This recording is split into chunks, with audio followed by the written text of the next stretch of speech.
وذلك لوجوده بالفعل لنفسه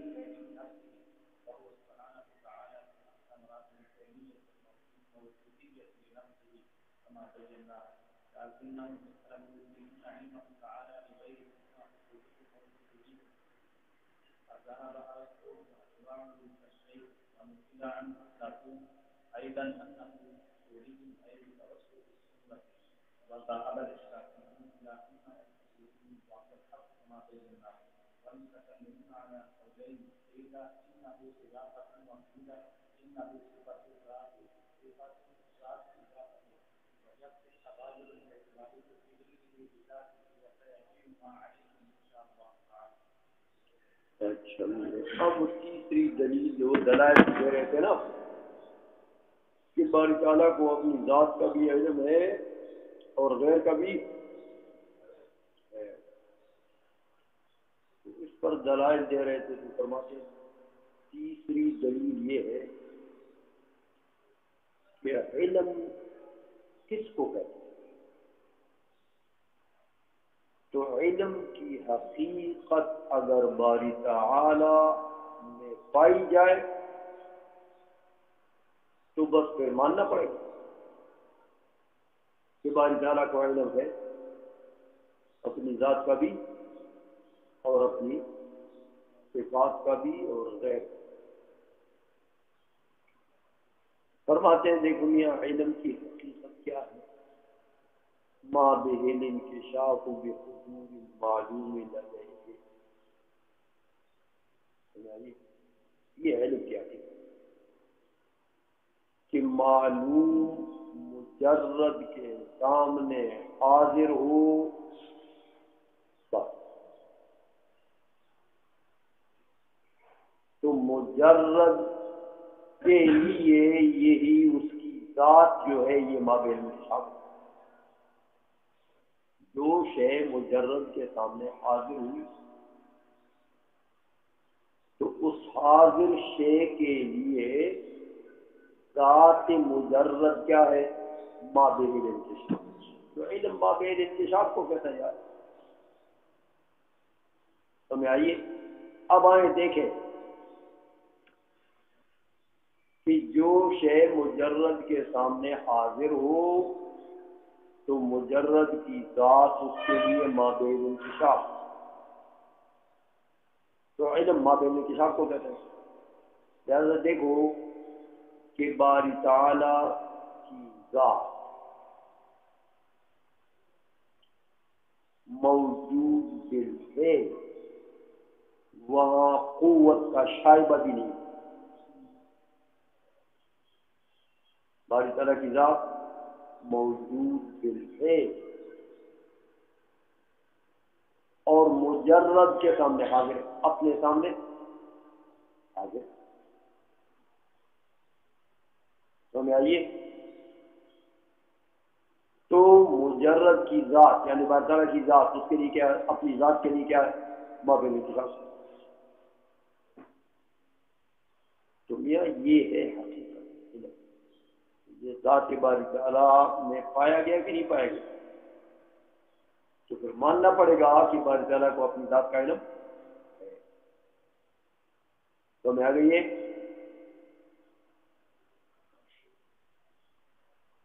اسی طرح دیکھو میاں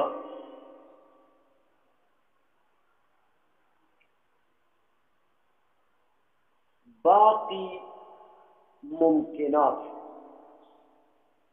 تو پہلے پڑھ چکے ہو کہ باقی ممکنات بھی باری تعالی کے سامنے حاضر ہیں، لا بصورہا، یہ علماء تو نہیں مانتے صورت، یہ بذواتہا، یہ تمام ممکنات بذواتہا مجرد کے سامنے حاضر ہیں، اور مجرد کی ذات ان کے لیے کیا ہے؟ مابین انکشاف۔ تو علم کی یہ ہے حقیقت، یہ علم کی حقیقت پائی گئی کہ نہیں پائی گئی؟ تو پتہ لگا کہ باقی ممکنات سبھی بار طرح کو علم. یہ دلیل کی چیز کی دلیل سمجھ میں آ گئی ہے. اب ایک اور بات آپ کو بتاتے ہیں. اتنی بات پر تو اتفاق ہوا حکماء کا، متکلمین کا، صوفیہ کا، اشراقیہ کا، حکماء اسلامی انصار کے باری تعالیٰ کو اپنی ذات کا بھی علم اور غیر کا بھی ممکنات کا بھی علم. یہ تین دلائل اس بات پر دے دیے. لیکن کہتے ہیں یار حکماء میں آگے جا کر ایک علم تو مانتے ہیں، اپنی ذات کا علم بھی مانتے ہیں اور ممکنات کا علم بھی مانتے ہیں بات کریں، لیکن آگے جا کر اختلاف حکماء نے گویا کہ دوسرے متکلمین اور اشراقیہ کے ساتھ اختلاف کیا. مشائین نے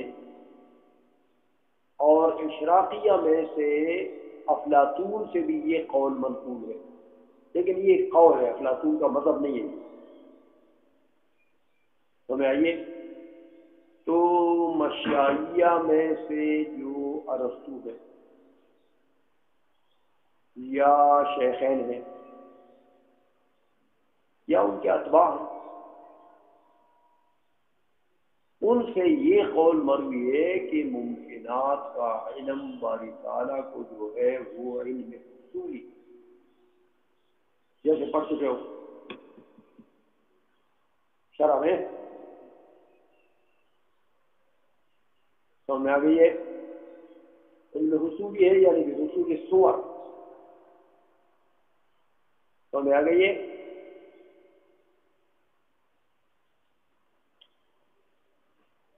کہ انہوں نے تو کہا کہ وہ صور ہے میاں وہ قائم ہے بذاتہ تعالی.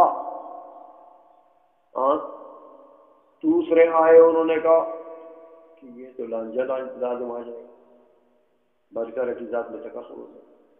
اگر بارکارہ کی ذات کے ساتھ قائم کرتے ممکنات کی صورت ہے تو اس میں تو کثرت ہے کہ بارکارہ کی ذات میں کثرت لازم آ جائے گی، تو اس سے تو باب ہو گیا. تو انہوں نے کہا صور ہے لیکن وہ صور قائم بذواتہا، بارکارہ کی ذات کے ساتھ قائم نہیں ہے، جیسے افلاطون کی طرف ہو دوسروں کی طرف سے قول کو منسوخ کیا ہے. تو بہرحال انہوں نے یہ قول کیا مشائیہ میں سے یہ جو رسول وغیرہ ہیں انہوں نے یہ قول کیا کہ ممکنات کا علم بارکالہ کو ہے لیکن وہ علم بحصول الصور. سمجھ آ گئی ہے. اشراقیہ نے کہا نہیں،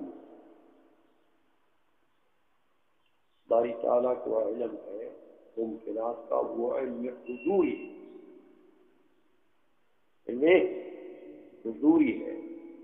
یہ تمام ممکنات جو معلومات ہیں باری تعالیٰ کے، باری تعالیٰ کی ذات ان کے لیے علت ہے کہ یہ سب حاضر ہیں، معلوم علت کے سامنے حاضر ہو تو اس کا علم علمی حضوری ہوتا ہے. سمجھ میں آ گئی ہے. وَهُوَ الْحَقُّ كَمَا بَيَّنَّا. اور یہ اشراقیہ کا جو قول ہے یہ پہلے شرح میں آج نے بتا دیا نا آپ کو کہ یہ حق قول ہے کہ باری تعالیٰ کو تمام ممکنات کا علم حضوری، اپنی ذات کا علم بھی علم حضوری ہے. وہاں علاقہ علمیت کا ہے، یہاں علاقہ علمیت کا، فرق یہی ہے. سمجھ میں آ گئی ہے.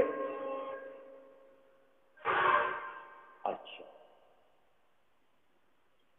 باقی متکلمین، تو متکلمین جمہور متکلمین کی بات ہے، محققین جو ہیں متکلمین کے وہ تو اشراقیہ کے ساتھ ہیں، لیکن متکلمین کے جمہور آئے انہوں نے کہا علم تو ہے ذات کا بھی ممکنات کبھی، لیکن علم کس کا نام ہے؟ انہوں نے کہا علم نام ہے اضافت بین شیئین۔ دیکھو وہ شیخ جمع خلیلہ جو منکر تھا علم کا، انہوں نے بھی یہی معنی کیا تھا نا علم کا۔ تو متکلمین بھی ایک قول یہ ہے کہ ان کے نزدیک بھی علم عبارت ہے اضافت بین شیئین۔ دوسرا قول متکلمین سے یہ مروی ہے کہ صفت ذات و اضافت، سمجھ آئیے کہ علم ایک صفت ہے جو ذات اضافت للشیء، تو صفت ذات اضافت ہو یا عین اضافت ہو، معال ایک ہے، سمجھ آ گئی ہے؟ تو اعتراض ان پر بھی ہوتا ہے کہ میاں تم نے علم کو جب اضافت بین شیئین قرار دیا تو باری تعالیٰ کو اپنی ذات کا علم کیسے ہوگا؟ وہاں تو اس میں نیت نہیں ہے۔ اضافت تو ہوتی ہے کدھر؟ جہاں چیزیں تو دو ہوں تو نسبت مطابق ہو سکتی ہے، لیکن جب وہ واحد محض ہو وہاں کیا نسبت ہوگی؟ اور تو نسبت کا تعاقب نہیں ہو سکتا۔ اسی لیے تو وہ شرک میں خلیلہ نے علم کا انکار کیا تھا کہ وہاں اس میں نیت نہیں ہے۔ تو متکلمین نے کہا نا یار، مانتے تو ہیں علم کو، علم بمانا ذات یا علم بمانا صفت ذات ذات، لیکن ہم وہ شرک میں خلیلہ میں شامل نہیں ہیں۔ ہم کہتے ہیں دیکھو اس میں نیت یہاں پر ہے، باری تعالیٰ کو اپنی ذات کا علم ہے اور اس میں نیت بھی ہے۔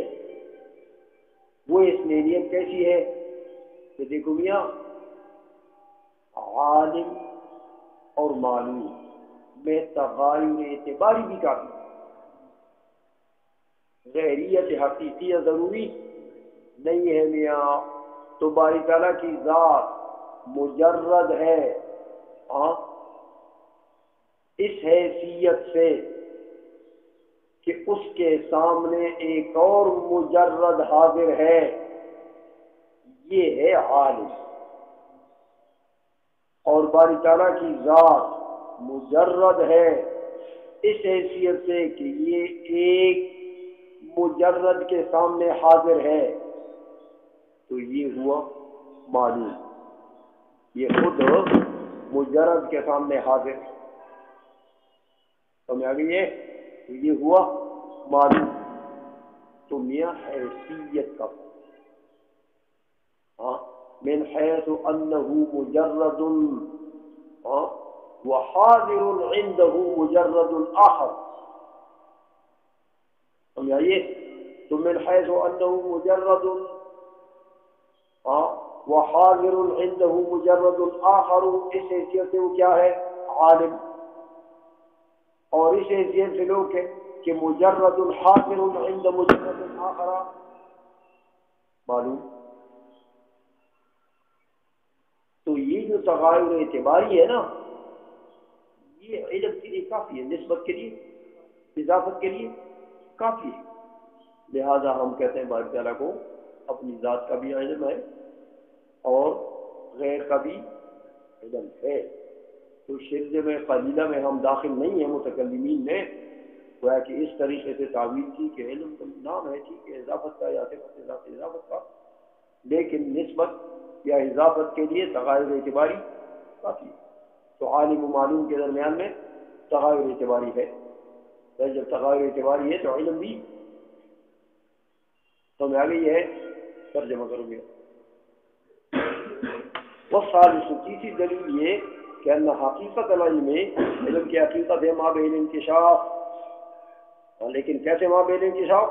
بحضور المعلوم لدیہ، کہ معلوم اس کے سامنے حاضر ہو جائے، تو اسی معلوم کے لیے مابین انکشاف کیا چیز ہے؟ ذات باری تعالی۔ سمجھ آ گئی ہے؟ وذالک لوجودہ بالفعل لنفس، اور اس کا تعاقب کیسے ہوگا کہ باری تعالیٰ کا وجود ہے بالفعل لنفسہ، اپنی ذات کے سامنے، وهو سبحانہ تعالی فی اقصى مراتب الفعلیت والموجودیت لنفسہ، اور باری تعالیٰ جو ہے وہ تو اعلیٰ مراتب فعلیت اور موجودیت میں ہے میاں اپنے سامنے. سمجھا گئی ہے؟ کما بینا، یہ تو تیسری دلیل ختم ہو گئی ہے.